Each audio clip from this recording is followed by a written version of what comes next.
Fertility ક્લિનિકે 90,000માં બાળક ખરીદી દંપતીને 35 લાખમાં પધરાવી દીધું. ભારતનું સૌથી મોટું સરોગસી કૌભાંડ. જ્યાં એક દંપતીએ સરોગસી દ્વારા જન્મેલા પોતાના પુત્રનો ડીએનએ કરાવ્યો તો તેમના પગ નીચેથી જમીન સળકી ગઈ. હૈદરાબાદમાંથી સામે આવેલા આ કૌભાંડે દેશભરના ફર્ટિલિટી ક્લિનિક સામે સવાલો ઊભા કર્યા છે. દંપતી મૂળ રાજસ્થાનનું છે અને હાલ સિકંદરાબાદમાં રહે છે. હૈદરાબાદના યુનિવર્સલ સૃષ્ટિ ફર્ટિલિટી સેન્ટરના ડોક્ટર નમ્રતાએ દંપતી પાસેથી સ્પર્મ અને એગ્સ સબમિટ કરાવ્યા અને 9 મહિના દરમિયાન દંપતી પાસેથી 35 લાખ કરતાં વધુ પૈસા પડાવ્યા. છેવટે જૂન 2025માં દંપતીને જાણ કરવામાં આવી કે તેમને પુત્ર થયો છે અને ડિલિવરી ચાર્જ તરીકે વધારાના 2 લાખ પણ વસૂલવામાં આવ્યા. બાળકને નકલી પ્રમાણપત્ર સાથે દંપતીને સોંપાયું અને દાવો કરાયો કે તે તેમનું બાયોલોજિકલ બાળક છે.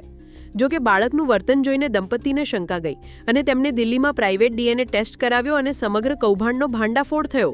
આ તેમનું બાયોલોજિકલ બાળક નહોતું. જ્યારે તેમણે ક્લિનિક પાસેથી જવાબ માંગ્યો તો ડોક્ટર નમ્રતાએ પોતાની ભૂલ સ્વીકારી, પરંતુ પછીથી તે ગાયબ થઈ ગઈ. બાદમાં ક્લિનિકે તેમને ધમકી આપવાનું શરૂ કર્યું, જેનાથી પરેશાન થઈને દંપતીએ ગોપાલપુરમ પોલીસ સ્ટેશનમાં ફરિયાદ નોંધાવી. પોલીસે તેમની ફરિયાદના આધારે યુનિવર્સલ સૃષ્ટિ ફર્ટિલિટી સેન્ટર પર દરોડો પાડ્યો અને થયા ચોંકાવનારા ખુલાસા.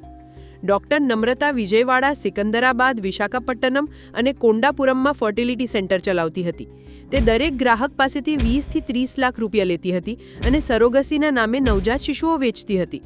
આ રેકેટમાં પછાત અને જરૂરિયાતમંદ મહિલાઓને, ખાસ કરીને એબોર્શન માટે ક્લિનિકમાં આવતી મહિલાઓને નિશાન બનાવવામાં આવતી હતી. આ મહિલાઓને પૈસા અને અન્ય વસ્તુઓની લાલચ આપીને ગર્ભ રાખવા માટે સમજાવવામાં આવતી હતી અને પછી તેમના બાળકોને સરોગસી માટે ક્લિનિકમાં આવેલા યુગલોને સોંપી દેવામાં આવતા હતા.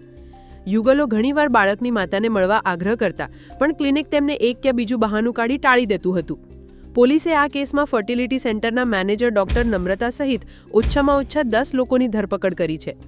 આટલું જ નહીં, 2021ના આ સેન્ટરનું રજિસ્ટ્રેશન રદ કરવામાં આવ્યું હતું, પરંતુ ડોક્ટર નમ્રતાએ અન્ય ડોક્ટરનું નામ વાપરીને ગેરકાયદેસર રીતે ક્લિનિક ચલાવવાનું ચાલુ રાખ્યું હતું.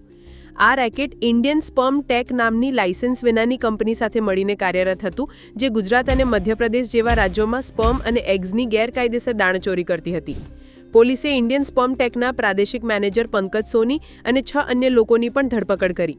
બાળકના બાયોલોજિકલ માતા-પિતા મોહમ્મદ અલી આદિલ અને નસરીન બેગમ, જે આસામના હતા, તેમની પણ ધરપકડ કરાઈ. તેમને બાળકના બદલામાં 90,000 જેટલી નજીવી રકમ ચૂકવવામાં આવી હતી. અંતે બાળકને બાળ સુરક્ષા પ્રોટોકોલ હેઠળ શિશુ વિહારને સોંપવામાં આવ્યું હતું.